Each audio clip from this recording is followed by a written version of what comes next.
Great. Thank you, guys. Thank you for hosting us.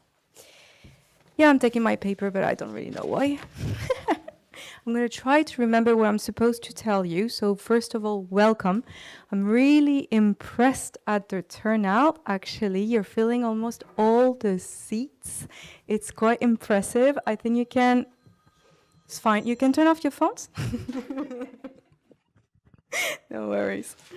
No, I would first give you a clap, because I know how it is, on a Thursday evening where you just want to be on weekend, especially in sunny Barcelona. So thanks for being here. Before starting, I'd like to ask you a question.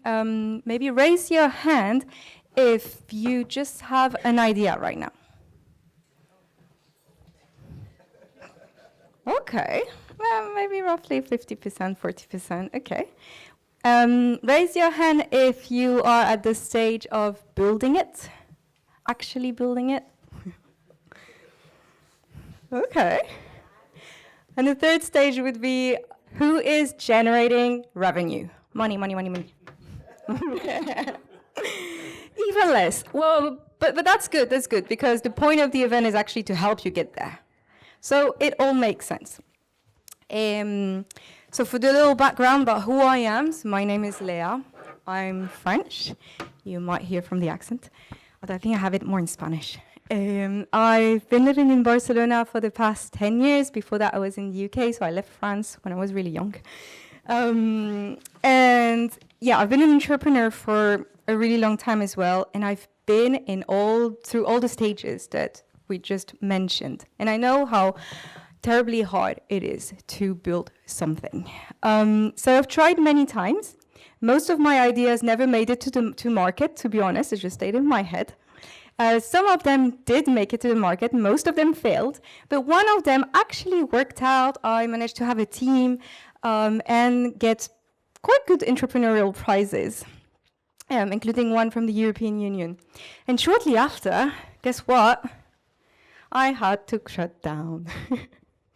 But it's okay, because this was a lot of learnings. And since then, I've been mentoring founders, entrepreneurs, and other startups. Some of them are here in the room. Hi, Anael. Hi, Anna. I saw you. Yeah, hi in the back. Thank you for being here as well. I think they're gonna launch pretty soon some really cool projects. Anyways, I think I'm being really, really slow. So we need to get to you, Hector. But before we start, I think there's something really important, and it's that even this event is an experiment. You'll find out in the end why I'm saying this, but it's much more than an event. So first of all, we are in La Fabrica, so it's the factory in English. We're here, I think it's the best place to actually test our ideas, validate them, and fail as fast as possible. And secondly, we're here because of the results of a series of unexpected events for me that ended up with me being here and meeting Hector, someone that I really was not supposed to meet. So Hector, maybe instead of me introducing you, you can tell us who you are in a few sentences. Okay. Hello. Very good evening, everyone, and thank you for being here. Why am I here? I am here basically for two reasons. One is a personal reason. I belong to a big family. I am the number 7 of 13 brothers and sisters. Okay. When I was 12 years old, my grandfather had founded a company, an engineering company. My father took care of that for a couple of years. And then when 9 of the brothers and sisters were at the school, the company went into bankrupt and we didn't have money to pay the school. So I was 12 years old and I was a boy, but I was fully aware of what was happening there. No? So that was a first impact I had in my life. Then I went to university. I studied in Madrid in Universidad Complutense, commerce, economy, and political economy. And then I went into the working world. I started to work first in Madrid and then in Barcelona for 6 marvelous years here in Barcelona in the mid-80s.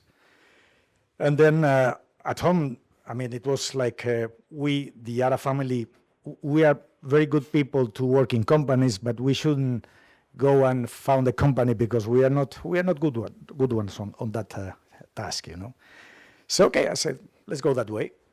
Then after a couple of years in Barcelona, I went back to Madrid, and then I established my own company, and we had a failure. We went into bankruptcy. So when I was 50, I decided that I wanted to study on the entrepreneurial failure. It was something that was inside of me from the time that my parent company went into bankrupt. So I went back to university and I decided to do a PhD on entrepreneurial failure. Everybody's talking about success, but I learned, I had an intuition that failure was the toughest way to learn, but the best way to learn a lot on the basics of how to run a company. Okay, that's the first reason. The second reason is that when Joaquin and Sabina invited us to be part of this project in here, we were very excited, and we realized that we were in front of the two kinds of entrepreneurs that exist. There are two kinds of entrepreneurs. One is the creative entrepreneur, and the second one is the executive entrepreneur. And I was very impressed that Joaquin and Sabina, they were exactly those two personalities. Joaquin is the creative person, and Sabina is an excellent executor. So we went into this La Fabrica project, okay, which is today still an entrepreneurial project with very good perspective of success. But there are two more entrepreneurial acts taking place in here today.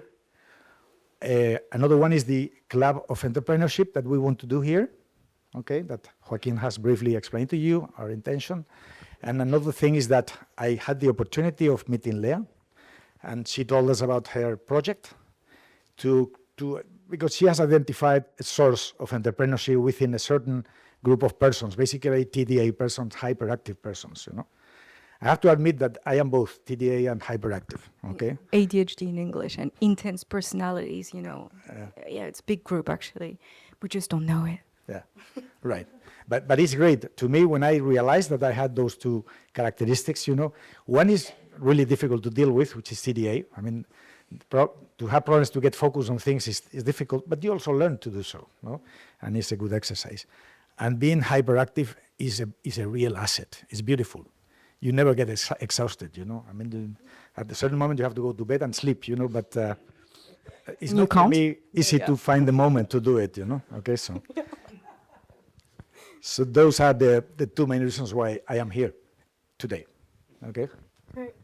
Thank you. And there's something you didn't mention, but so the story of how we met, like I said, we were not supposed to meet, but it's because Hector is learning French. And as a good entrepreneur myself, I'm always doing 1,000 things as well, and also hyperactive, yeah. And that's how we met. And do you remember the first thing you told me, actually, in the first class? Yeah. You do? Yeah, but you tell it. Oh, I say it? Okay. So you told me, I bet you did not expect to have your father as a student. Yeah, I just smiled and I thought that's going to be really interesting. Yeah, and what I really didn't know was that behind that father figure was someone who had built more than 40 companies. 40, maybe 45. No, almost 50. I think this is the 49. La Fabria 48. 49, 48. Almost 50. Okay, 50. Let's put it 50. It's a lot. And I just have 40% of failures. Which might sound like a lot is not to much. you, but Believe it or not, it's not too much. No? Those are 20 sad stories, of course, but it's a lot of learning there. Okay. Yeah. So after all this learning, what I'm really impressed at, Hector is still learning French, learning so many things. And I think that's the point, actually, about entrepreneurship. Most of the time, we think it's about knowing, knowing how to be an entrepreneur, or just, I know this, so now I can teach it, or I can build this product, or I put it on the market. But most of the time, you actually don't know anything. You don't know what you're building, who you're building it for. You don't know who's going to pay for it, right? So maybe we can start with this, something quite simple. What do you think is the hardest part of building something, Héctor? I would prefer to go into some concepts prior to that, some key concepts involved with entrepreneurial failure, okay? That learning I'm supposed to explain, no? First thing is that when you want to start something, as you were questioning, I think that we all feel fear. We feel fear of failure, okay? And that is related to two concepts that I'm pretty sure you have heard about before, which is risk aversion and risk propension. Have you heard about that? Okay. I do not believe that there really exists the risk propension, the propension to risk. I think that you are eager to take some risk if you really have a good dream to fight for. And that's fine. So you can accept the risk, but it's not that you like the risk itself, But it does exist, the risk aversion, and that's what brings the fear to failure, okay? When we are talking about failure, there are 3 or 4 things that I would like you to be familiar with. The first thing that helped me a lot when I took my PhD, I had a teacher that he suddenly said a sentence which has really inspired me a lot, and is that mistake only becomes a failure when you do not learn from it. We can make mistakes, but we need to behave humble and learn from it. Okay, and then it's not a failure. It's learning for the next situation, for the next entrepreneurship action. No?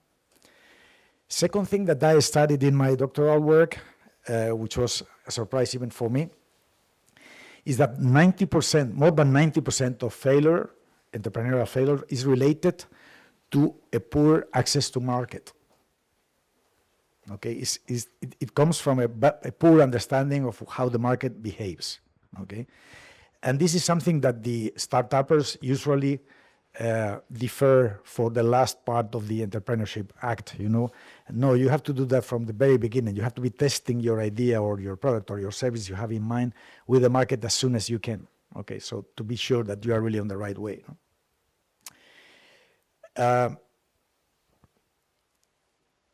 There's another important point, which is that more than 90% that fails on the first entrepreneurial attempt have success if they try a second time. This is a very important thing. Probably because you get ready with the first failure, you learn a lot, and then the chances to have success on the second try are much, much bigger, are over 90%. Yeah, but may I stop you here? Because since we talked about the fear of failure, once you've tried once and you failed and it hurt and you lost time and you lost money, why would you do it a second time? It's like having a second child going through childbirth. I don't have children, by the way, but I suppose. Well, basically because those 2 reasons, because if you try a second time, you can be sure that you will have a 90% of chances of success. So that's a good So now we need to really motivation. remember it, no? Okay, second time, you're supposed to, the data shows this. So that's already a good argument to try again. Don't you think so? Okay, Yes. another receipt to excite you with entrepreneurship, okay? Mm-hmm. Something which I learned after a couple of failures is that it's very important to fail early, as young as you can, to fail fast, do it rapidly, especially if you are going to fail, and fail inexpensive, okay? Those 3 things are important for the first time. And they probably maximize the success on the second time if you really stick to those ideas, okay? But obviously I could say I'm an expert on failure, but that's a little tough to admit, right? So I have also some ideas to go for success and to have success. To have success, yeah. Because basically with all these concepts that you're mentioning, it goes against everything I've been hearing when I've been mentoring founders. Usually I hear, oh, I don't have the time. I need the money to do some marketing campaign, or I need some money to hire a team. You know, I don't have enough clients, and then I don't have the time. And it's like a cycle. And then now with AI, I keep hearing, oh, I just needed an AI agent, you know, and AI can do everything for me. But I'm not too sure this is the real problem. And it sounds like this is what's getting you to fail. Well, you mentioned Right. something within those Reasons. fears, Yeah. which is what I'm saying, which is how will I find clients? How will I find customers? Okay, that's the market to access to market. You have to work hard on that. And you have to test and check your idea of service or product as soon as you can with the real market. You have to go see clients, make them speak, check, show. You shouldn't wait until you have completed your development, which is usually the people think, no, I'll go to the market when I'm ready, when I have everything perfect at the company. You have to go as soon as you have your idea in mind and you have recognized an opportunity, you have an idea to approach that opportunity and to organize an enterprise or a project, then go and check that with the real players as soon as you can. When is that exactly? Because let's say I have an idea. That idea is I want to sell socks that don't have the same colors. Well, Who am I asking? What am I doing? you are bringing me to a point that you all know, I'm sure. All of you have heard about a business plan and how important this is as a tool to develop an entrepreneurial project, you know. But this is really true, you know. The problem is that when somebody is teaching you to do a business plan, or when somebody is doing a startup and they want to do it perfect, they start to work on a business plan and they do 100 pages of business plan with 40 pages of financial figures and so on. Yeah. You don't need to do a business plan of 100 pages. 20 pages is enough for a business plan. And it is absolutely key to work on the business plan, on the access to market. More precisely, who are you going to go for? What clients you look for? What channels you want to approach? Where do you see the real market happening? Okay, so this is key from the business plan. I mean, in financial figures in a business plan of an entrepreneur is nothing. I mean, you don't have money, so Exactly. Okay. Do not spend time on that. Have little part money, yet. no. Yeah, No? just go out and talk to your potential customers, no? For example, I would go for the socks business. Would I go to talk to, well, anyone living in La Fabrica, for example, in the co-living, or I go to a shop, right? That's correct. Okay. Then when you go in the business plan, balance is not important. Many things are not important, but when you go to the real business, that is what you call the profit and loss account. And then you have there what product you are going to sell, how much are you going to charge, what is the price you are going to have for your product, and what expenses are you going to need to go for that. That is absolutely key. That is and then forces you to go into the real market. Okay, so at the end, the business plan is like a course in sailing. No? You have to go. You fix the course. You're going to go there. This is important. When you start that you are going that direction, you know. But on the way, you might find winds or rain or whatever. Maybe you have to change. They call it pivotar. Now it's like critical. You have to pivotar. No? Pivot, Then yeah. you have to have the course. And that is what a business plan is. And more precisely, you have to know where to go and sell your idea. Okay. Okay, interesting. Just let's ask the people. Anybody has done their business plan already? Hands up. Okay, did you find it difficult? Is it tedious? Not many people. Huh? Yeah, it's tedious. It's pain in the ass, let's say. Sorry for the word, but yeah, no, I feel like you're masking because sometimes I felt that this business plan part, yes, it gives you the direction. Like you say in sailing, you need to navigate and know where you want to go. Let's say we want to go from here to South America. I know I'm going there. But actually on the way, we might end up like happened in real life, right? On the other side of the world. Actually, you wanted to go to India, no? So let's say we want to go to India and we end up in South America. Having that business plan allows you to see when are you diverging from your roots. So that's the only reason why it's actually important, is what I'm hearing from you, and not the reasons that the traditional business creation make us believe, is that we need the business plan just not to do the numbers and see if this is a viable business. We don't know yet. I haven't even asked the market, right? Is that where we're going? Yep. But, okay, how can you do a business plan of the nature I have mentioned in here?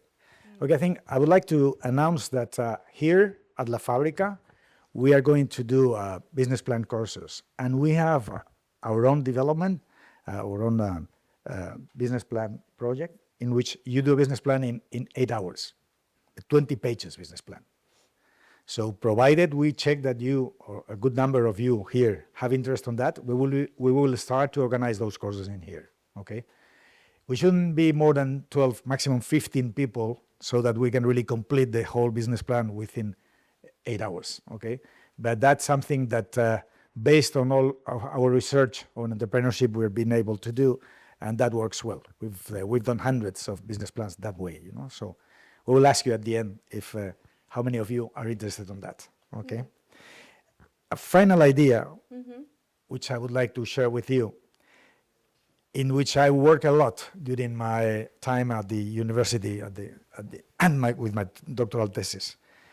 The main idea I was working in was that it's more important to do a good execution of an entrepreneurial project than the idea itself.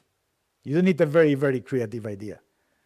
If it's reasonable, it's innovative, it's much more important that you really execute it properly. And La Fabrica is a very good example of that. When you see La Fabrica is 10,000 meters, square meters, 7,000 square meters. It took us 4 years, 5 years to do it. And we were waiting for the license for like 1.5 years. So this is a good case. With pandemia, I mean. So this is a model of a perfect execution. Okay, the idea was great. As you can see, it's very innovative. You can see, I can see people very happy here and enjoying this area here. But it's been very important. Joaquin's work on the design, of course, helped by Sabina, but also Sabina execution of the whole going on stream of this big project. Please keep this in mind. You don't have to be waiting for the great idea, something that is really breaking, no? And think more the way you are going to execute it and do it properly. But can I make hincapié on this? Because hincapié might be Spanish, but... That's French. What? Yeah. No, my teacher. Hincapié? No. Hincapié? Parents? No, it's not French. No. Anyways. No, there was a French cyclist called Hincapié. That's why I got wrong. Well, going back to execution, I don't know, my experience has been that... so I just remember that Italian startup who actually executed perfectly. Okay, we're talking about tech. It's different from licenses and having to build something like La Fabrica. It's very different. But still, they've spent also 5 years building their tech product. 5 years of developing an AI product when AI wasn't what it was now. 5 years. Then they had 1 hour with me. I just asked them the correct questions, things based on business plans and market validation, and they ended up crying because they realized themselves that they were building for 5 years the wrong product. So they were executing perfectly on the product, but there was no user to pay and to use it. That we were unable to get a business model out of this. They had to pivot. They should have pivoted at month 2, month 3. But 5 years on, they were still doing it. And by the way, they received prizes from the European Union, from UNICEF or something like that, because it was really related to that. And still, they were not able to actually turn this into a business. So execution, I'm with you there. But be careful to not execute on the wrong thing. And that's because we can't forget all the concepts you mentioned before, right? Don't be scared of failing. Go directly out there. Yeah, but when you do the access to market work at an early stage, you find that much earlier. Exactly. So you don't spoil out your time and do things that are, Reduce uncertainty, right? yeah, It's and always gives more chances of for success, of course. So that's what may we insist, that having a real access to market, talking to players, to buyers, to managers who are really involved in the purchasing of the idea you have in mind, or the service or the product, that's critical. Otherwise, you can be working on that with like a dream all the time, but you have to make the dream come down to earth. The sooner, the better. Exactly, and this is linking me to what you were always telling me, even in the French classes, and what you mentioned. Coming down to earth, it feels like this is the executive part of us. So we need to have many skills as entrepreneurs, no? And the creative part is we are up in the air with so many ideas, but how do you get down there? That's correct. So how can we know first, I guess, who we are, what type of entrepreneurs we are? Well, it's easy to identify an entrepreneur. You know, I have a big fight with the director of my doctoral thesis, you know, because first thing I wanted to demonstrate is that the entrepreneur character is in every human being. And I really believe so. And I wanted to demonstrate that. And he said, look, you're going to spend the whole of your life in showing that out, you know. But I really believe, I mean, who didn't have a dream in his life of doing something that makes him different from the other people? That's an entrepreneurial mind. We all want to be different from the others at a certain moment of our lives, you know. At the end, I like to define also who really wants to be an entrepreneur and is ready to take the risk, is that one that when he recognizes an opportunity and he sees all the obstacles, he's able to smile and take it, and take the challenge. Okay? So that's the real entrepreneur. You mean The one that despite becomes- seeing all the mountains, right, that you That's have correct. to climb, you're still going up the levels and smiling Yeah. over it. And Okay. most of the people, I mean, there's something, when I talk about the project, a lot of people, I mean, there's a typical sentence, you know, which is, that is not that easy. And I always say, I didn't say it's easy. Nothing good in my life was easy. And whatever is easy is full of people. I have no interest in that. So I don't much entrepreneurship is difficult. Of course. Basically. But that's what makes it exciting, to feel that you are able to do that others are not able to do, and that you really want to go for it. But so would you say that we can fail from a lack of motivation? No, I don't think so. I think that if you really do not progress on your try, you can lose motivation. That's a problem. But you have to be thinking about the second time. And I mean, the main message here is, if you really, the first time you are not succeeding, you are learning. You are learning a lot. Don't be worried about that. Start to think about the second opportunity. Okay? Be brave. And do it better. Be brave. That's correct. Be brave and keep learning, right? There's a concept you keep telling me about. Learning. In Spanish, emprendizaje. Emprendizaje. Yes, it's a word that, I mean, in English and in French, you can only talk about entrepreneurship or entrepreneurs. Yeah. But in Spanish, there are some other words which I like, you know. I very much like empresarialidad, which I learned from some Latin American entrepreneurs. And it's a very musical word, empresarialidad. And then I define it like the group of factors in a country that makes the life of the entrepreneur easier. Okay? So the empresarialidad in Spain is low, is much higher in the Anglo-Saxon countries, of course, in the US and so on. But we have to fight for that. We are fighting for that in here. If we can bring people and show people the skills you need, the tools you have for trying entrepreneurship with a minimum guarantee of success, we are helping to improve the empresarialidad. Emprendizaje, which is the other word, is aprender a emprender. Aprendizaje, emprender. Emprendizaje. I didn't find that word in French or in English, but I think it's very important because you can really learn to entrepreneur properly with a minimum guarantee of success. You can teach and you can learn how to do it, and that's why I like that word.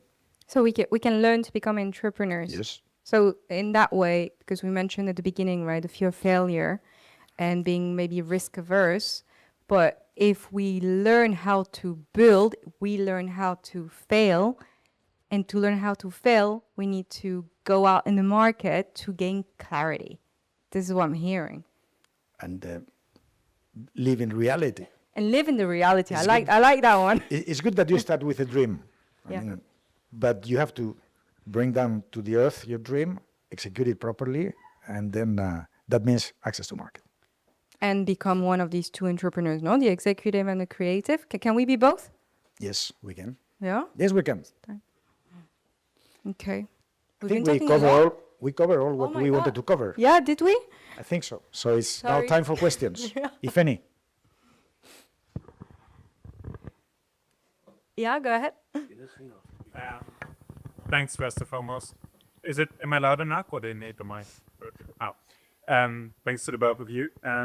First, two questions. First one would be, you mentioned like ADHD being hyperactive and stuff.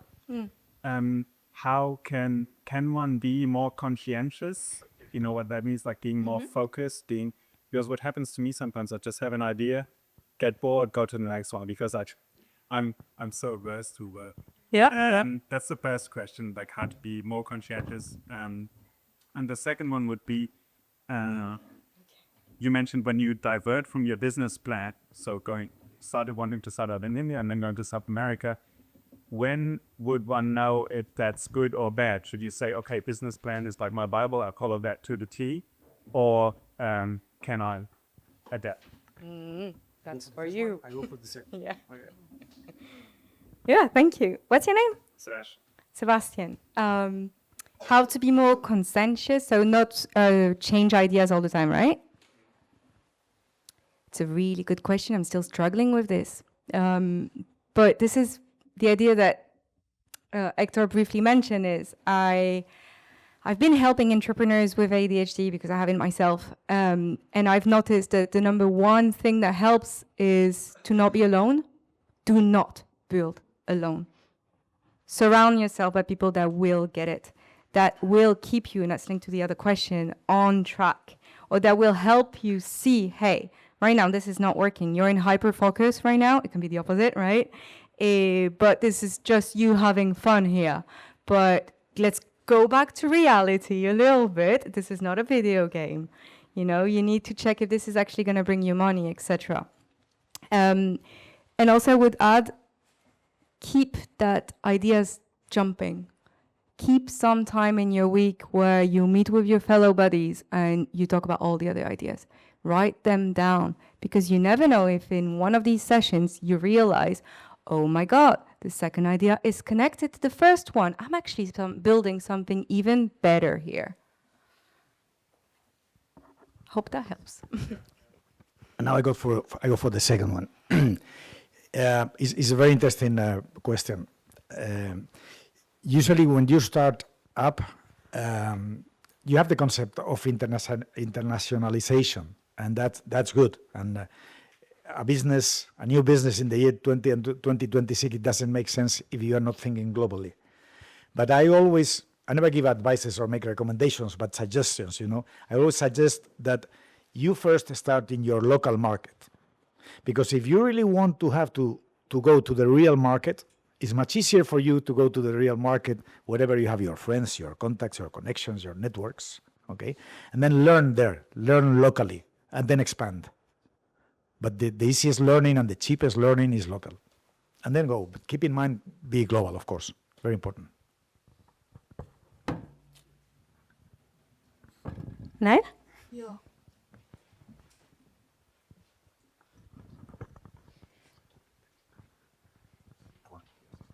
Yes, I had a question because, Hector, you said that 40% of the companies you built failed, which is around like 20 companies, no? Because you said like 50 around. My question was 20 sad stories, of course. Yeah, but did you saw that coming? That was the question. Like, did you felt that something was off, or that something was wrong, or that you were going on the wrong way, and somehow you felt like, let's just try and see how it goes, or did you saw that coming? Yeah. Yeah, the first times it's difficult to recognize where is the edge, and it's sometimes you get a little frustrated because you think the edge is here, and you reach there and you don't fall down, and then you think it's there, and then you go 2 steps ahead and it's not there, and then There's no edge. And then is when you fall down, you know. So it's very difficult to know what the real edge is, you know, at the beginning. Probably the first 2, 3, or 5 attempts, you know. From there, you are more cautious on how you do things, and you, of course, contemplate that it can fail, and you get ready for that, and you handle much better when you have to assume a failure, you know. But at the end, I mean, would you learn from statistics, 40% of failures is not that much, and I'm a very positive person, you know. I'm not optimistic. I don't think I don't have problems. I have problems, but I think I'm going to solve them, you know.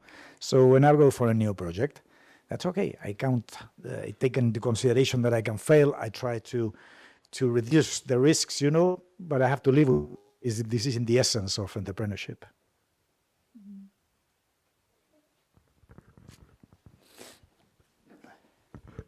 Hey, hi, I have a question that's probably related to the edge question. When do you know that you have to give up? So if you've tried, you can say, okay, I'm going to try again because there's 90% of chances that it will work. But we all know someone that had a brilliant idea of selling ice to Eskimos. We all knew that it wasn't going to work, and still they tried and they tried. I don't want to be that person. So when is it time to give up? It's very easy answer. When the money is over.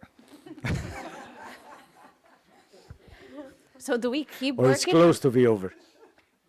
But if it's because in this case it's something that doesn't require that big of an investment, for how long do you keep trying? Or how do you identify that it's... It's not a matter of time. It's a matter of doing what can I do in order to avoid this failure to happen, you know? And then you have to look for different scenarios. When you are in one of those situations, you don't have more than 2, maximum 3 scenarios. Make a plan for each of them, A, B, and C, and when the C is over, it's better to give up and think about the next one. You know? Okay, all clear. Then I have a question that it's 3 now. So when you fail and at some point you give up, then what happens to the debris? Like what's just left there? Do you try to, I don't know, be resourceful and for your next idea, try to at least use some of what you have built, like the internal systems, or you just immediately move on, build from scratch again? You mean with people that goes along with you in the... I guess, mainly people, and people are the main assets. Yeah, what happens? Do you try to, I guess maybe it's also related to that. Do you avoid these people or now new people?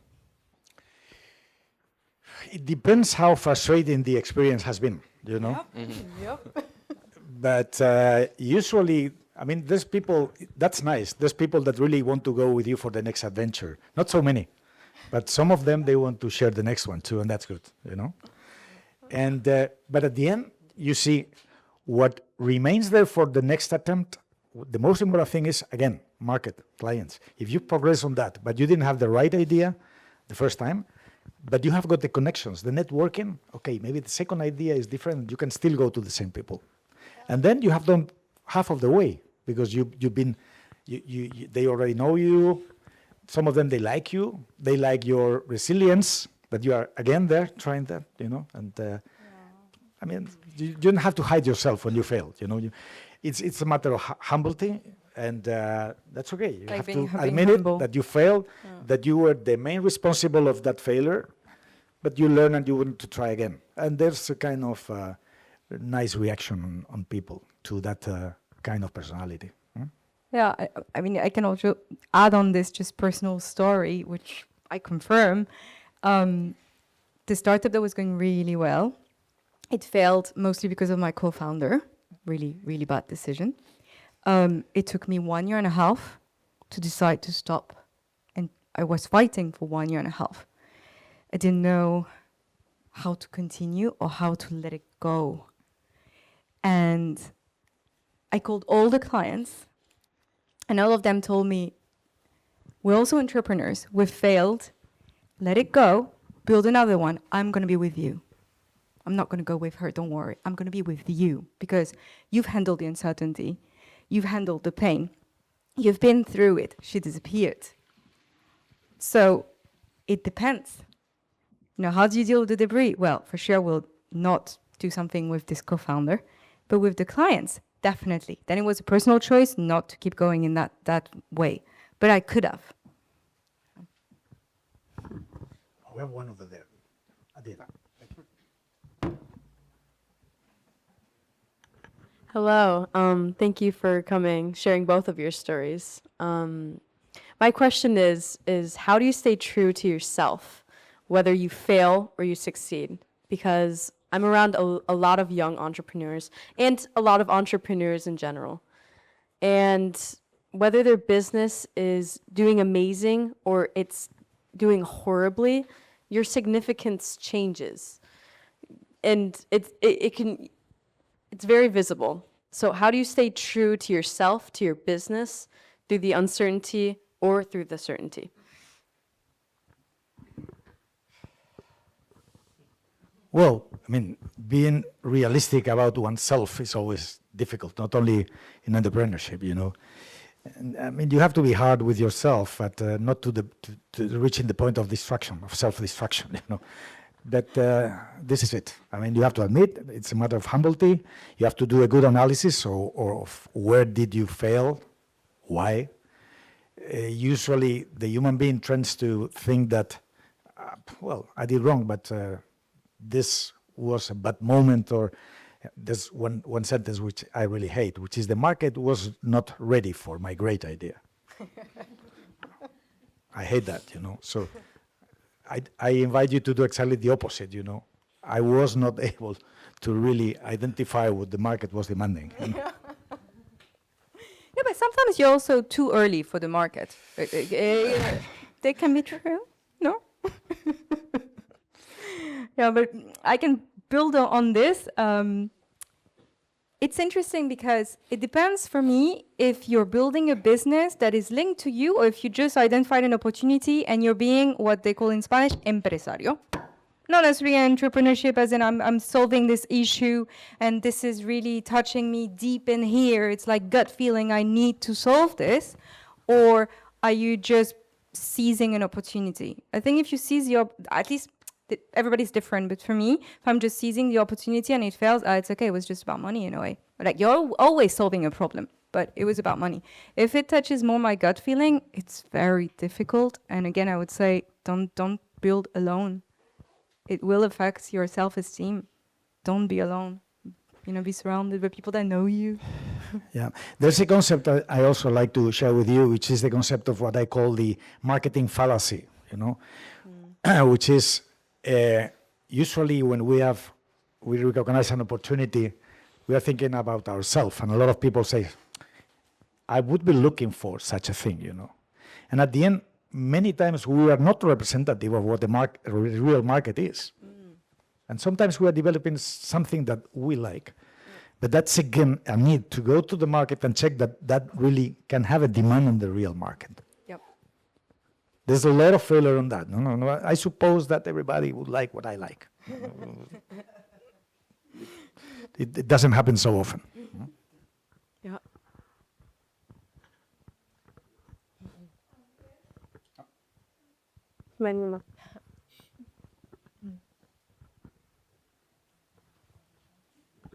Hello. First of all, thank you for the amazing event. I really learned a lot already. It felt. My advice, my question is, what would you advise to yourself when you were younger? So what is the biggest lesson you learned from all of your failures, everything that you built? Well, don't fall and try again. I mean, I think the key thing is don't get disappointed because of your failure. Just admit it and go for the next try. You know, you shouldn't allow yourself get distracted by yourself and by your fail. You know, take it like a learning. That's the main message of probably this conference here. Yeah. Take it positively. You know, be analytical, be humble, and think about the next opportunity and work for that. Neat.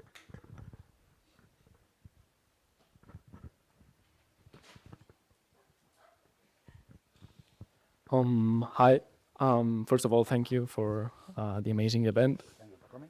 And my question is about timings. So I'm in a position right now that I'm gathering information, and I don't know the point when to stop gathering information and actually start building, start testing. As you said, you should test the market, see if you should pilot, if you shouldn't.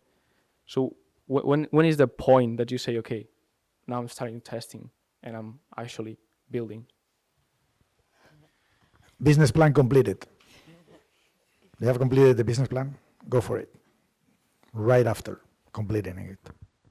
So, and how the question would be probably how long you should take in making a business plan, okay?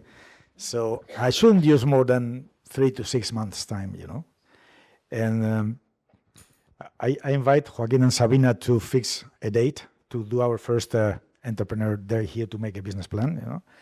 But if you come to that business plan day, you will see that probably 50% of the time we will be working in the access to market, because we are very much aware that for somebody who has never run a business or established a business, it's very complex to fix prices, to fix targets on the market. It's very complex. You are really lost on that, and you need help on that. No? And you have to work on, it's not only buyers, it's not only a matter of buyers, they are prescriptors. They are, influencers. You have a lot of new figures in there of your age here. And I always say that I want to still be alive like an entrepreneur. And for me, it's key to learn what you have in mind, because the people my age, they are not entrepreneurs anymore. So yeah, I want to stay alive in this market. I need to understand your minds, your tools. It's not an easy for me, okay? But I have to be active in nets and so on, because there's a lot of prescription there, a lot of creation of tendencies, a lot of definition of needs, and that's very important. But still, to write that down on a paper like a project, and after doing your market research, as you mentioned, and so on, convert that into a real business plan, it's the most difficult thing to do in a realistic manner for an entrepreneur. We are very aware of that, and we want to help on that. Yeah, I would add as well, it's actually one of the most difficult things for me in terms of timing, in the sense of how much information do you keep gathering and when do you stop, as you said, and you start building and you put it out there. And this is linked to what Hector was saying. Most of the time, you're just afraid that you've just spent 3 months, maybe, or 3 weeks, I don't know how long, it depends on the business, gathering information and trying to validate, and then you put it out there. Oh, no one buys. And then linked to your question over there, ooh, bad self-esteem, no? Because you associated your business to you. Oh, don't do that. We all do it, but don't do it. So, linked to business plan as well, but most of the time, if you have followed the targets that you set yourself in the business plan, you have enough information, and what you need is feedback loops.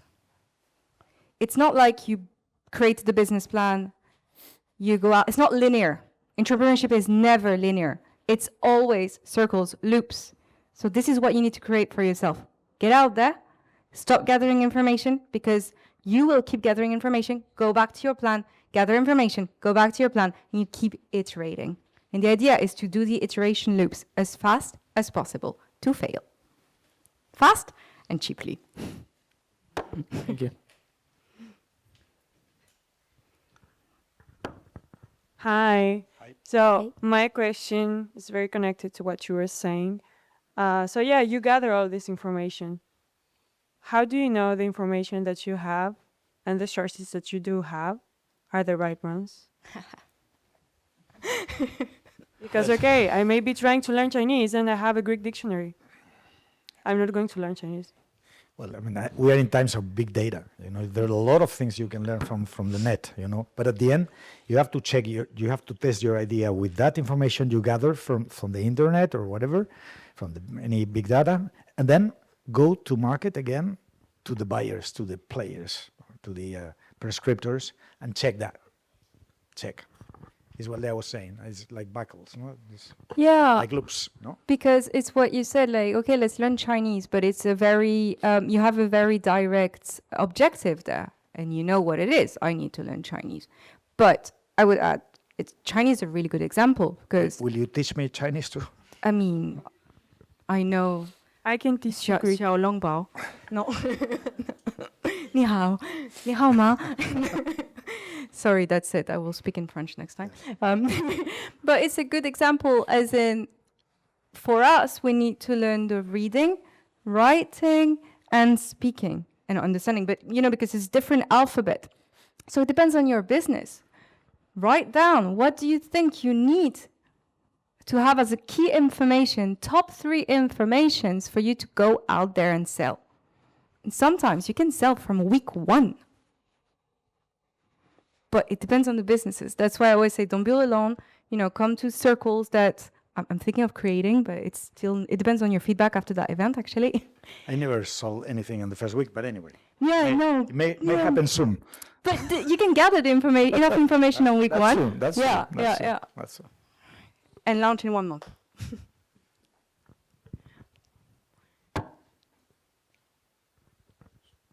Well,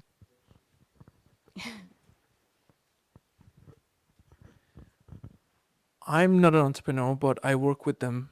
And how can I control them? Because some of them, I can't. How can I control them? A los emprendedores.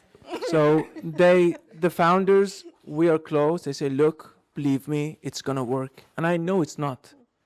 And it's not, if I say, no, it's not going to work, I lose my Let job. them fail. Let them Yes, fail. Don't yes. control them. Let them just guide. Give them guide, but let them fail. This is how we give them guide because they don't listen. Prepare them for failure, and to learn with humility from failures, but do not try to control them. Ask Let the them right go. questions. They Ask need them to the fail questions. to learn. This is the main message here. Okay. How can we control them? Because when you work with them, I'm a CMO of a company and I work directly with the founder that he wants to do things that, I get it. He probably is his first time. no, he failed a lot of times. But the problem is, he has money. This is the problem. He has money. And He goes, look. sad. Try. Okay, Hector, let me ask you a question. Here, there are a lot of young people. I have 2 quick questions for them. One, in all your experience with all these 50 ventures, how do you select your shareholders, the people you want to go? What is your criteria? What you have learned in all this process? Which are the good ones, the bad ones? Do you have a a recommendation on how to select the people you go with? That's probably the most difficult thing to do for an entrepreneur. Yeah, the co-founders. Yeah. Usually they come with an idea, and then you decide if you want to be a partner of not.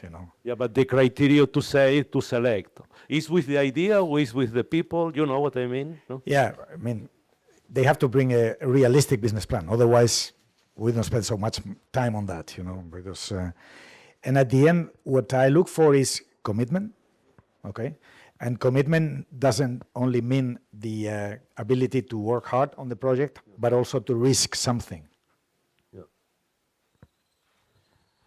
Good. And the second question is, what recommendation you would give to the young entrepreneurs we have here in terms of what is the role to have a good mentor, to go through a kind of training, or just you would recommend them to launch their idea and to try to do it alone, or you know what I mean, or try to go a kind of a structure to have a process to develop their project, getting the right mentoring, the right training, or to minimize the risk.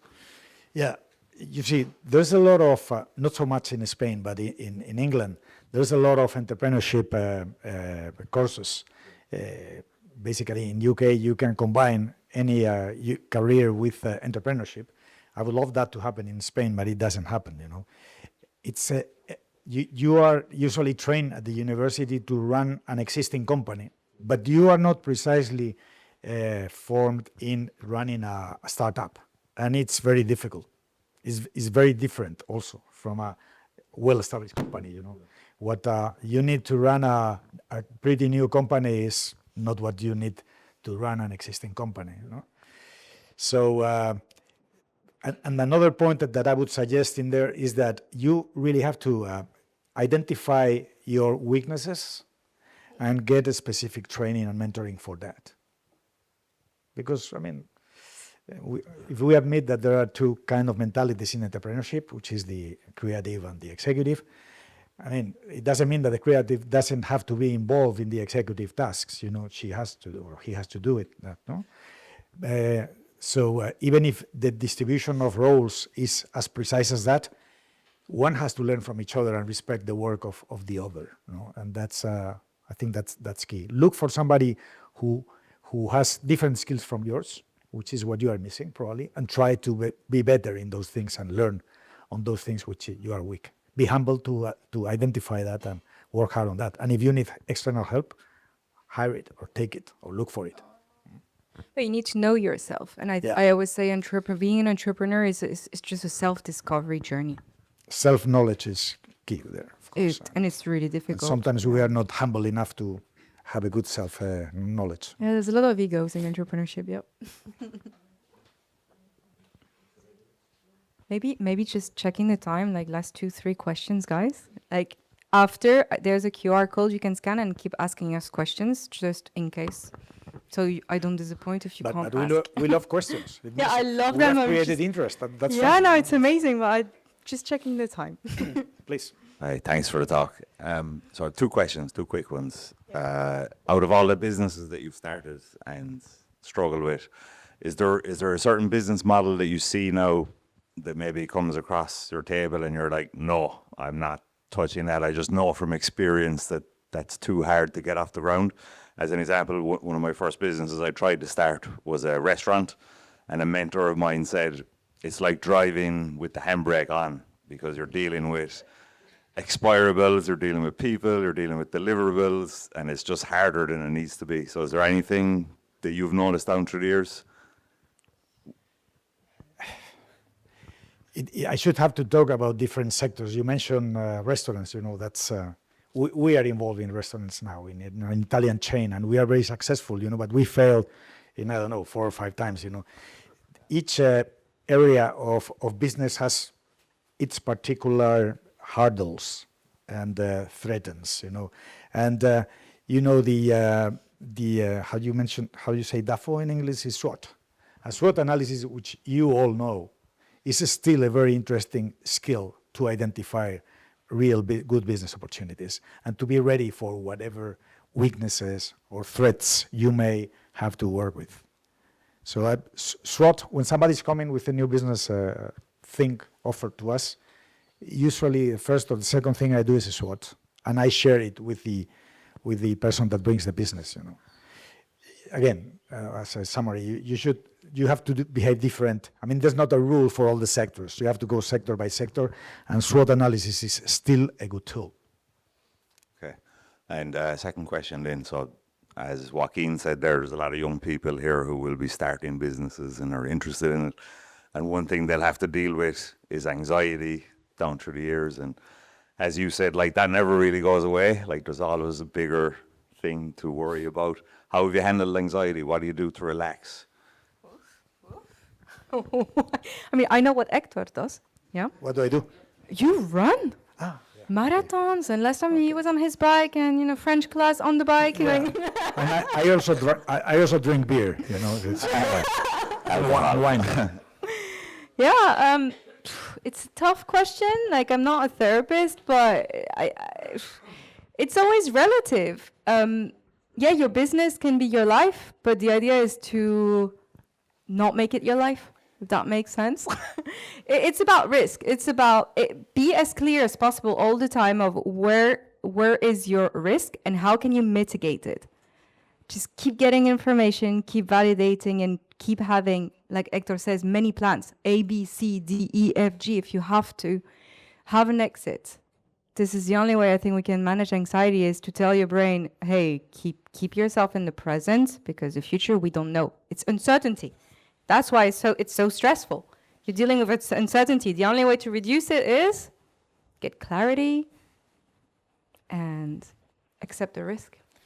And sense of humor is always helping. Exactly. Keep smiling even if you see all the risk in the mountains. Yeah. Yeah. Thank you.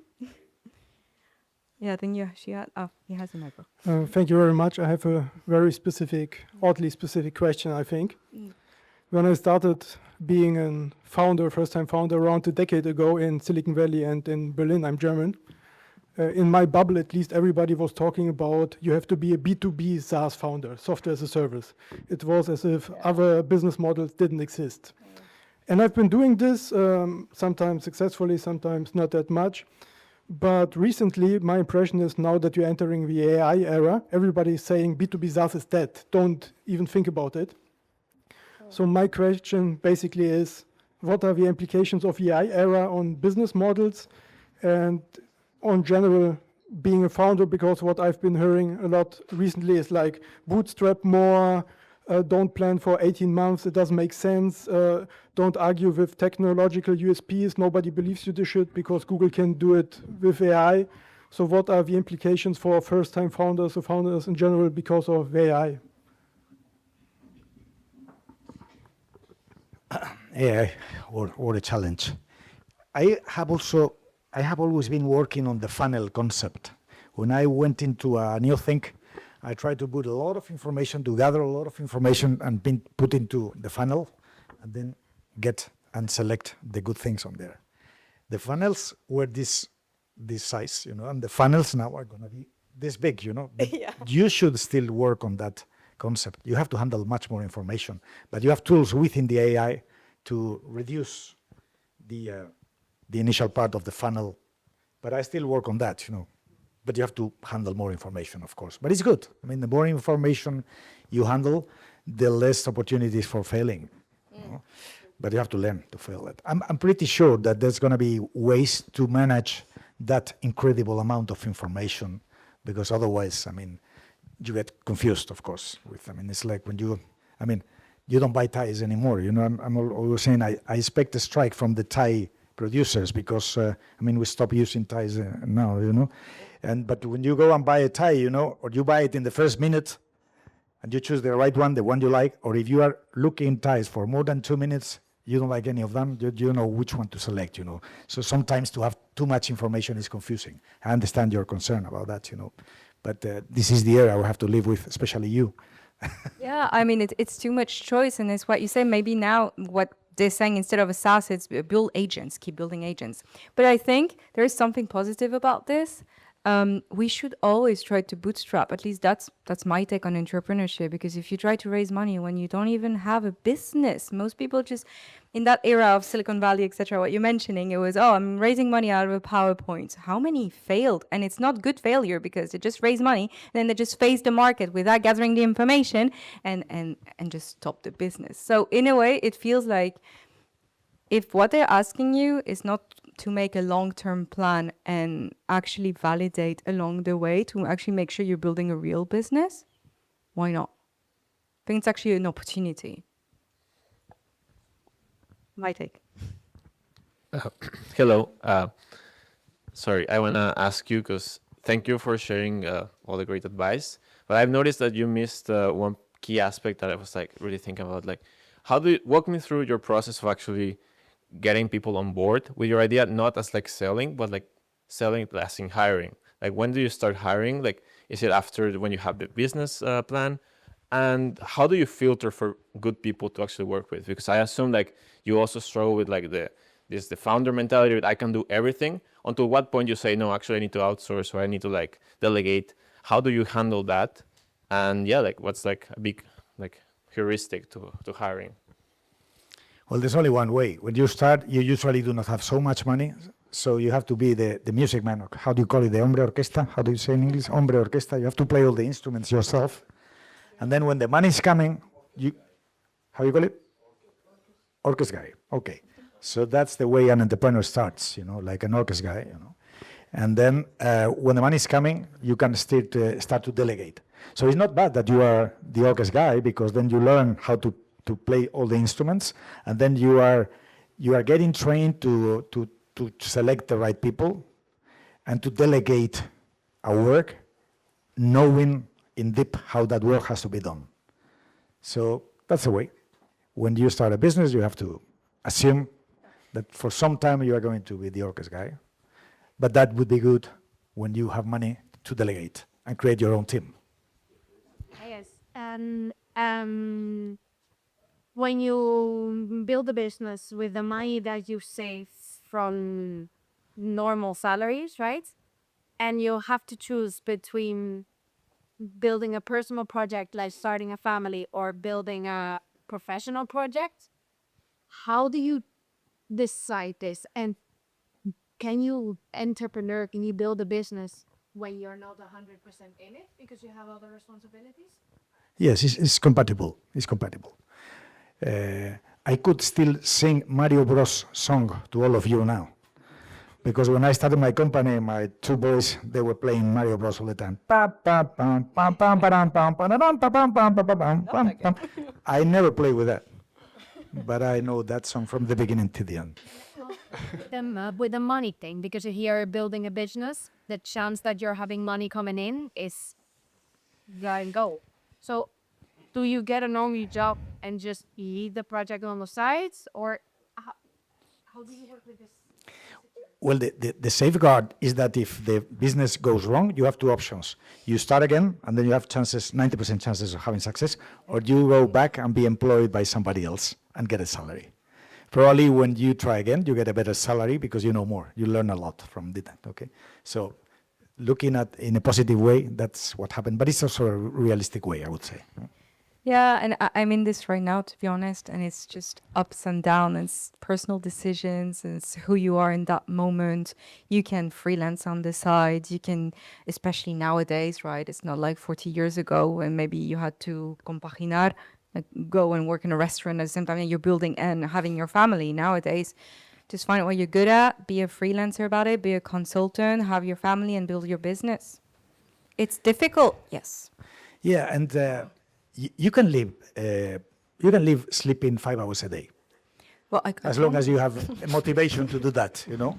It's a matter of motivation. You get used to that, you know.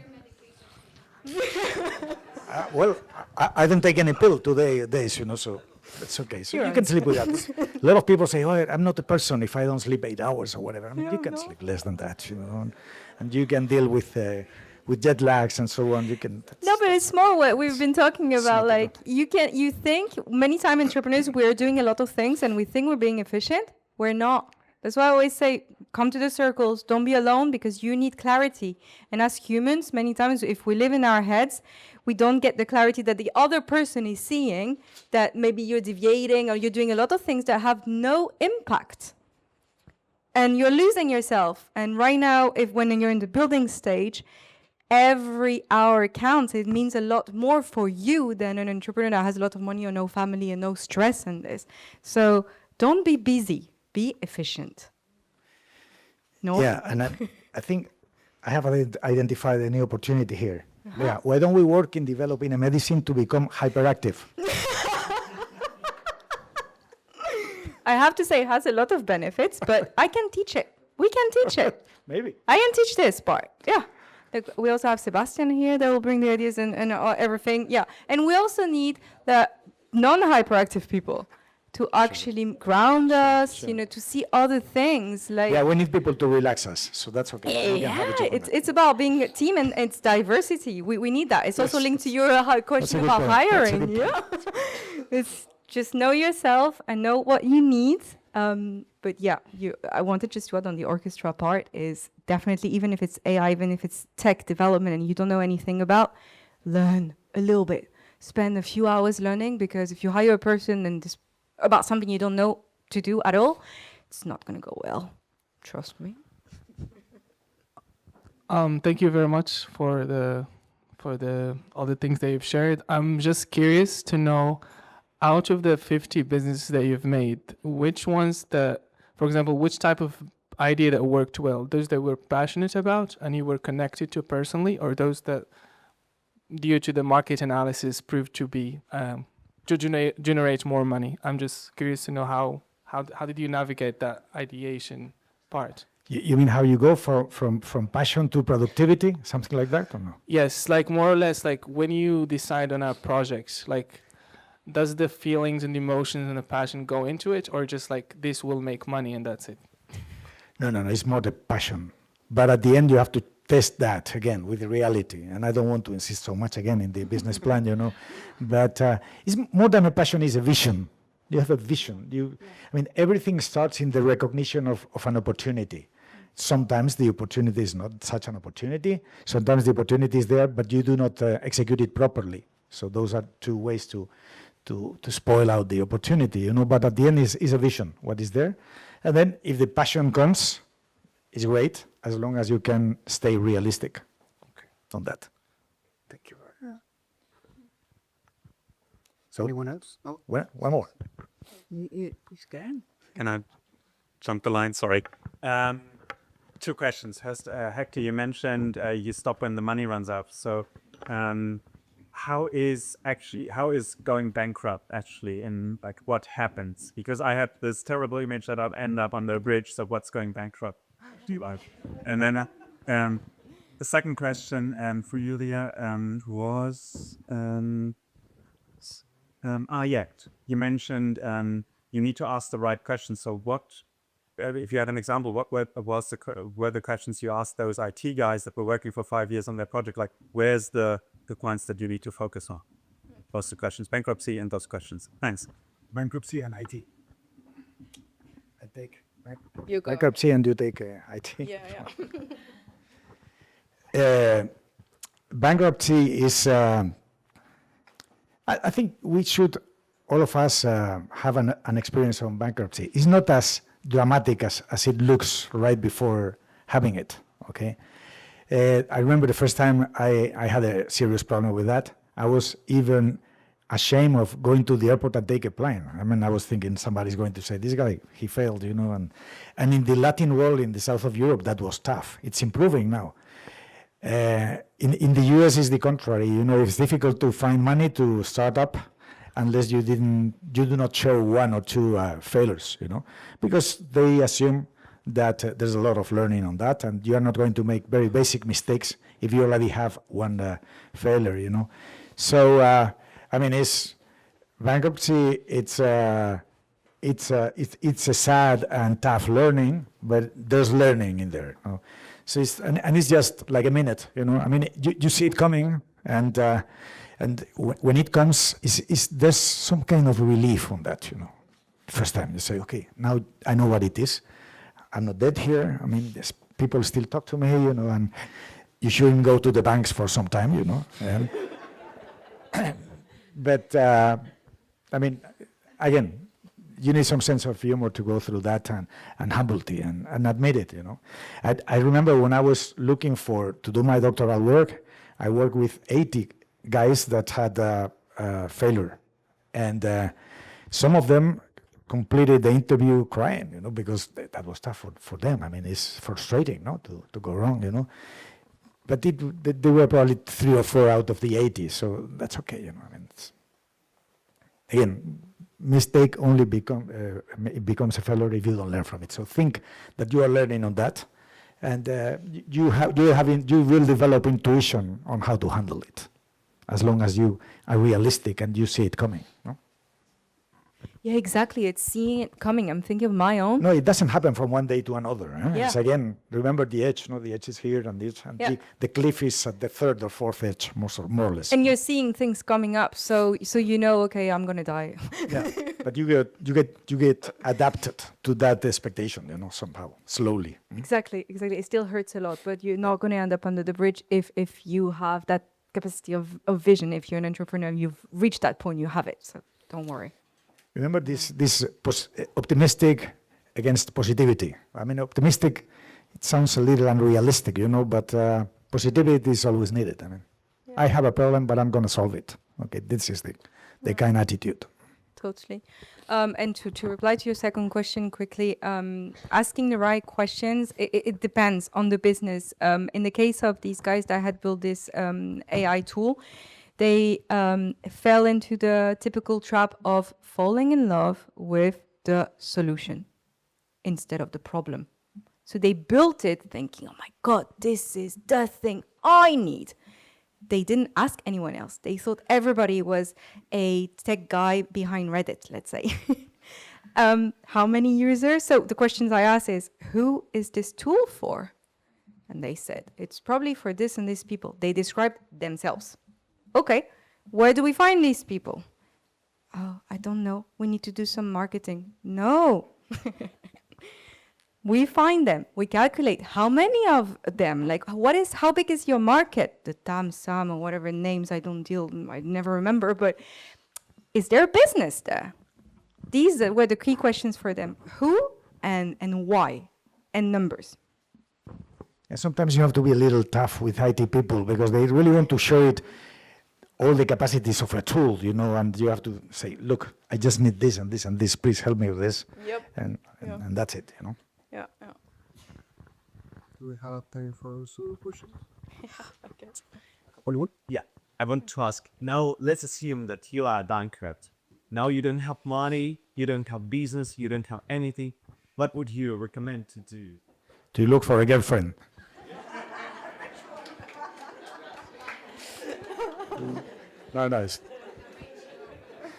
No, at the end, if you really have a new idea and you develop a good business plan, you will always find somebody to give you support.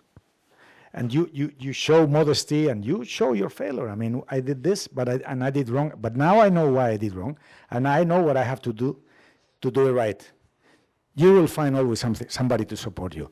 You know the rule of the 3 Fs, right, or not? Family, friends, and fools. Okay, so they are always there, you know. Some of them remain.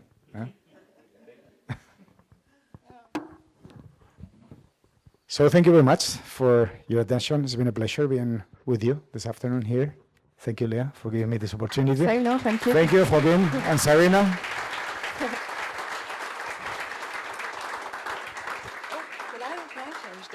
And remember, this is a place where we really want to create empresarialidad. La Fabrica is very much committed with entrepreneurship, okay? Can you give it to we're gonna work hard to bring people with enthusiasm and ambition in here, okay? Yeah. We went a bit quick, but just, yeah, can you keep going? This is what we did with Detect, where we saw it. Yeah, next. Yeah, maybe stay here. Just last things is, I see a lot, so why are we here, why this is an experiment for me and for all of us here, is because I find that in the entrepreneurship world, there is a lot of accelerators, there's a lot of classes, there's a lot of knowledge. For me, the knowledge is out there. And there's a lot of networking events, but many times it's not deep enough. No one is actually helping you with your specific issue. And they all want to teach you something that, hey, especially with AI now, like the information is out there. What you need is a specific help. Merci, maman. My mom. Yeah, so this is why I would like to test, you can go next. How can we bridge that gap between what's already existing and what we truly need, what I feel is missing? And I've been feeling, accompanying, guiding all these entrepreneurs. And it's where I've been saying about there's a lot of uncertainty, we need to get a lot of clarity. How do we do this? We stop building alone and we stop staying behind our laptops and our product and our tech, and we go out there in the world and we work on our fear of failure, because we know it's about learning by sharing it with other people. So that's why in the end, when La Fabrica, maybe one before. Oh yeah, this one. What I would like to build, I just called it Umbral, because it's about being at the edge. It's about, and entering the door maybe, and if I enter that way, I take that path, maybe I'm going to have some success, or I'm going to fail, but it doesn't matter. I want this to be a space where you are actually going to execute. Stop having that idea in your mind, but bring it to the real world. If you see that it's working, you continue. If we see you need to pivot, you pivot. Or if we see there's no market, just stop. It doesn't matter here. It's an experiment. It's exactly like tonight. Tonight came out of a French class, by the way. So if you're interested, there is this QR code, and now we can go to the last one. And I was thinking of launching a small pilot over the summer, more or less, if people are around, to actually help you get that clarity and get that idea out in the market and see if you can fail fast. If you have any question, I'm here, right here.